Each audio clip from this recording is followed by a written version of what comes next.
This morning I'm going to show you what's blooming here in mid-October, Zone 7, Southern New Jersey. My name's Laura. Welcome to Garden Sanity. And today I'm going to show you a few things that are really colorful.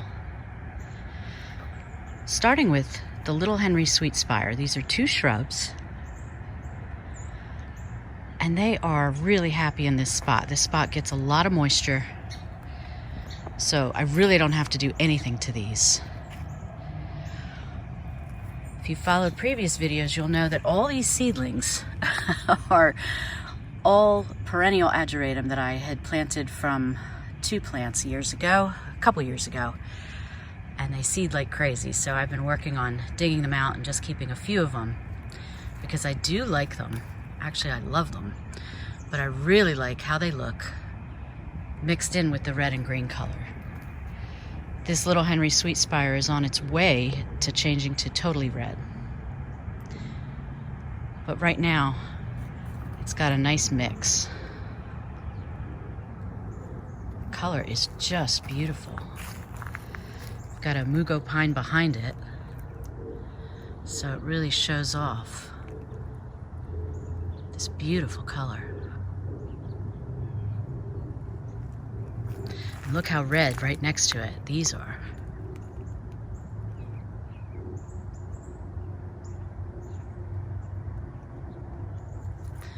If you've got a spot in your garden that gets a lot of moisture, this is a great little shrub to have. And what's nice is this beautiful red color will stay on well into December. At least it does for me, but I've heard from many gardeners that it does the same thing in different parts of the country.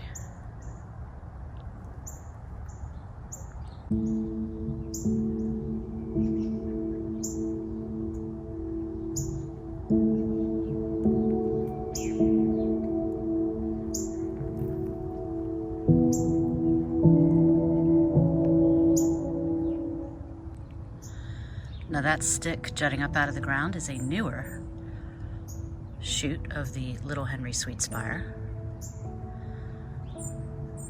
So I can either dig that up and plant it somewhere else or let it continue to fill in this spot, which I'm definitely doing.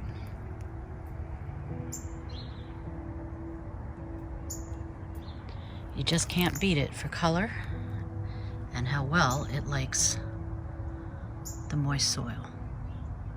How pretty is this Perennial Ageratum? The fluffy flowers, I can't get enough of them, whether it's the annual version or perennial version.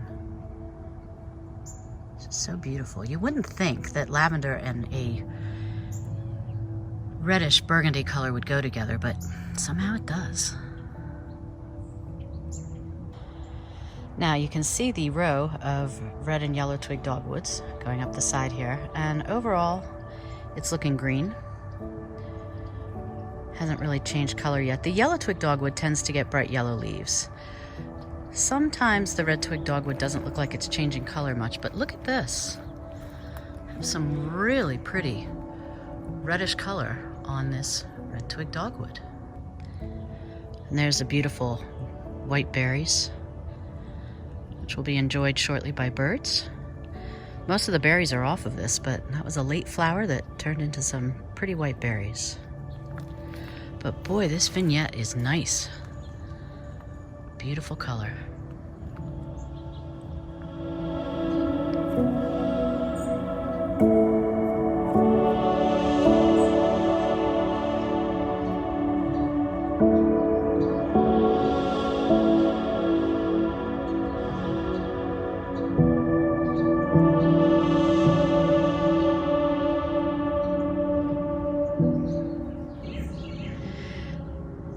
Now here's a nice look. Isn't that pretty? In the distance, that is all annual Lantana. And you better believe I'm planting that next year, especially the yellow. My goodness. But look at the little Lime Punch Hydrangea. Again, in a previous video, I told you I was excited that it was looking like this from a distance, but close up there was some brown. But it's definitely changed its color. Oh, it's pretty. Now again, I did not get the multicolors that they show you in the catalog pictures and on Proven Winners website. This was its first year, and it definitely started out as a pretty beat up plant. Just because the place I ordered it from shipped a really kind of sad looking plant. It wasn't in the greatest shape. So this year I just wanted it to grow. But it did produce all these beautiful little flowers. And look at the color, it's beautiful. Oh, I love it. Now, look at this. So you've got the flowers of the Little Lime Punch. And then to the left, that is a Kramer's Red Winter Heath. And all the bright green on it are going to be flowers all winter. And then behind that is a Blue Star Juniper. With a little bit of brown on it that I'll come in and pull off with my hand. It's usually pretty easy to get off. Oh my goodness, this is so beautiful. I'm loving it. And you get a little bit of leaf damage. It's mid-October. I am not going to fuss about that. Boy, is that pretty. Now imagine this once it fills in that spot. It gets to be 3 to 5 feet tall and wide. That's going to be a stunner. Boy, is that pretty.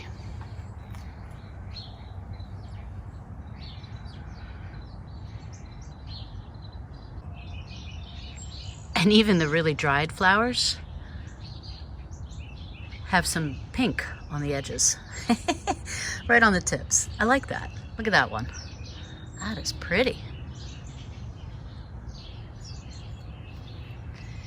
And what's also still going strong is this Lantana. That is one thing I like about Lantana. These are annual versions, but not only do they handle the heat, but they'll linger on.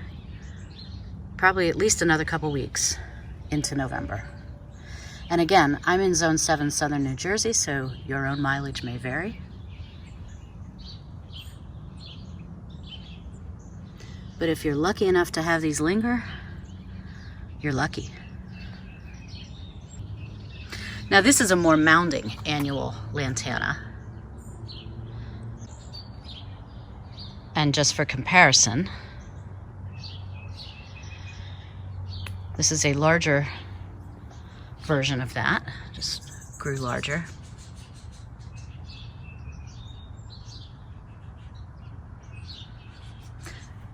I do wish that these colors would spread like the yellow does, but for whatever reason, it is what it is. But look at this yellow. Wow. I mean, that's almost like a shrub. I love it. Which is really great because right now, if you look at this bed, there's really not much color happening. You know, the lavender's all done. No, I didn't remove it yet. You can watch my previous video where I talk about how to prune your lavender and also the status of these. They're very woody. And you can see the ornamental maple is just starting to, looks like it's fading a little bit, but boy, it's going to be changing color before you know it. It's going to glow orange. So this color is so beautiful, and I'll definitely be repeating this next year. Definitely. And again, you see the Kramer's Red Winter Heath and all of that bright green. Those are all the flower buds. And that is going to give a show starting in probably, last year it started in mid-December with 1 or 2 flowers. And it went the entire winter season. And you can see a video I'll link above and put it in below in the description area. So you can see what a pretty plant this is. Wow, look at those 2 Pinky Winkies. Still in just a beautiful, beautiful, beautiful color. Wow. However, most of the shrub is now done. There are still a few pink petals, but most of it is brown now. It looks really pretty with color and texture in the garden, and also the yellow leaves that are starting to form. This is the very large one I always love to show in my videos because it's just like easily about, I don't know, could be 20 inches long, 15 to 20, more than that, I don't know. I need to come out and measure it. But look at this thing. That is crazy. That is one big flower head. So these shrubs, and I'll pan out a little bit so you see the other two at the other end. There's two on this side of the crepe myrtle and two on the other. So they're basically done. However, what is nice is I still have color coming off of the peach drift roses. Not as much as I would like because they got decimated during that 5 days of rain we had, the remnants of Hurricane Ian that came up the coast. I mean, look what happened. Just bad. It's kind of late to be spraying for black spot. It really is. And you can see the new growth is fine. So what I am going to end up doing is coming in here, I'll cut off most of this and we'll just call it a season, you know. I mean, I'm going to end up cutting off probably a lot of the stems because up and down they look like that. However, let's just look at the roses.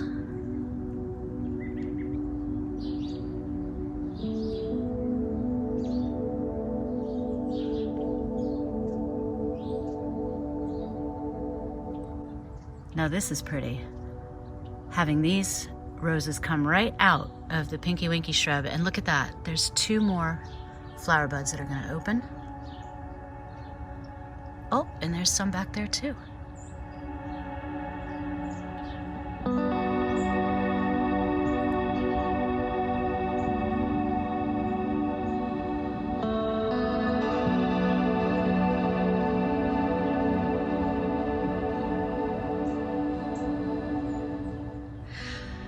And of course, the little lime hydrangeas on this side are doing great.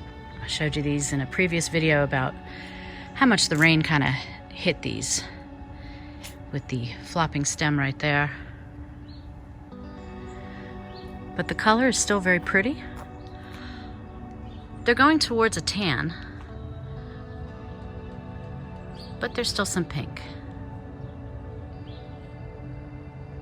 But what I wanted you to really see is this. Look at this little vignette. Look how pretty this is. So this is a Light Hydrangea, newly planted this year, and I had cut off all the flowers so that it could focus on growing stems. And I've got some pretty color, and even this bloom that happened way late in the season. Usually that's the color that happens earliest in when they first bloom. They get these white flowers like these. Look at that. So pretty. But what I love is the fall color as well on the leaves. Look at this. Isn't that beautiful? Oh, is that pretty?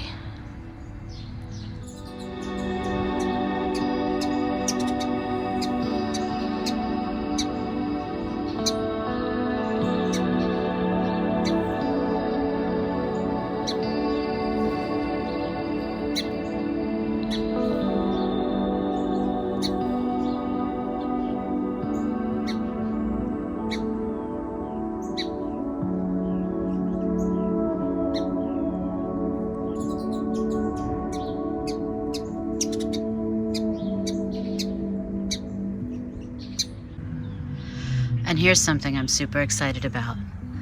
Look at this. This is so pretty, and what I really am happy about is I've got some black-eyed Susans. Not only do I have it here, but this one back here. Look at that, it's got a few buds getting ready to open. This is very late for them, but like I said, these just sprouted up this year. Obviously left over from some plants I attempted to plant that didn't make it. Well, the roots stayed happy, I guess. So now I'm gonna have a wonderful combination of the black-eyed Susans, the Perennial Ageratum, and the Grape Sensation Gaillardia.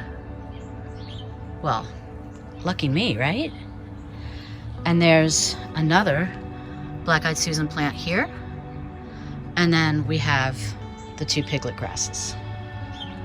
So this is turning out to be a really cute area, and I'm definitely going to add a few more perennials into this space. But I just love how it looks, and when I looked out the window and I saw this one looking up at me, I was so happy.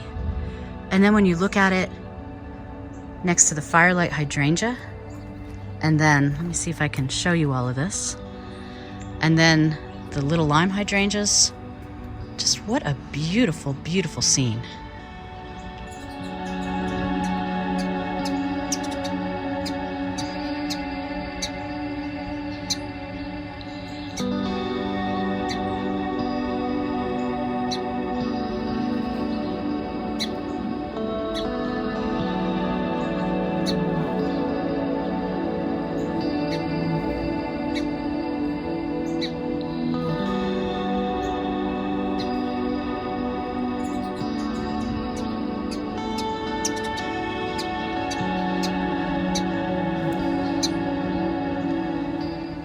So this is the Prairifire Crabapple Tree in all her glory. Got some really pretty foliage. And look at all the bright red berries. So pretty, right?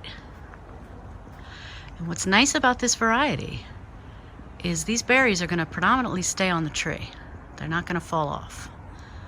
So you don't have all that yucky mess. Now, I'm fortunate because I purposely decided we would put this tree in this bed that we had already built. So anything that does fall off is going to fall in the bed. And I do see 1 or 2 down there. But that's mostly from birds picking them off, and then some of them fall off. So this is my first year with this many berries on it. Last year we planted it in the spring of 2021, and it had just a few flowers, so it just had a few berries.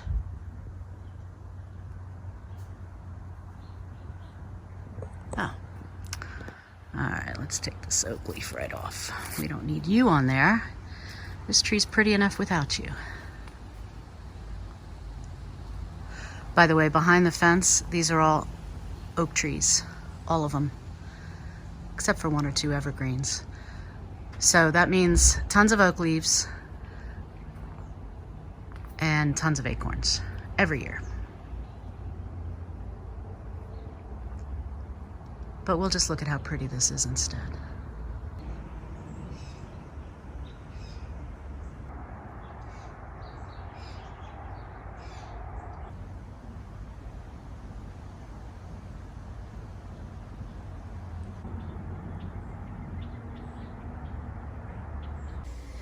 Now this is a really easy decoration to do. I have 2 urns, and last year I put mums in them. This year I remembered that I had these wreaths that I wasn't really using, and they have fall colors, and they happen to sit perfectly on top of the urn. And we just bought a pumpkin and sat it on top.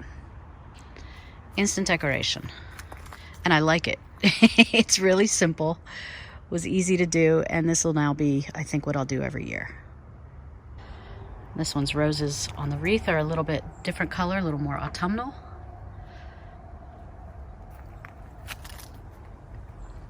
But I like it. Easy is always good. So this is another plant I am so excited about, and it's the popcorn drift roses.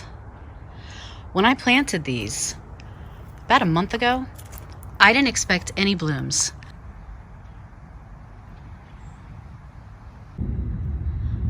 Now look at this rose. It's got hints of pink on it. Isn't that pretty? Look at that. I love how different the flower buds look from the eventual flowers that come out. That's just really cool.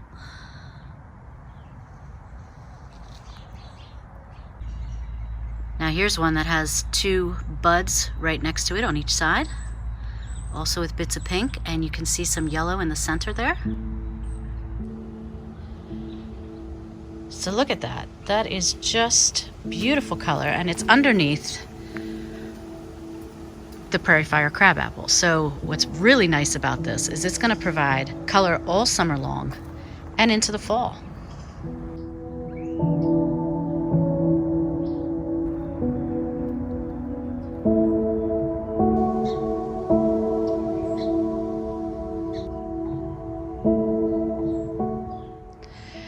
Now these are the Sugar Shack Buttonbush shrubs. There's 2 of them here. And the one that definitely gets hit with more sun is starting to turn. Beautiful, beautiful colors. And this other one is just getting started. This is definitely more of a green, but here you can see what they both look like. Beautiful color.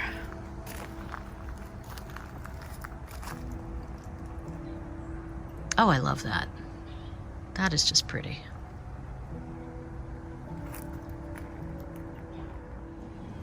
And of course, the gorgeous and very coiffed.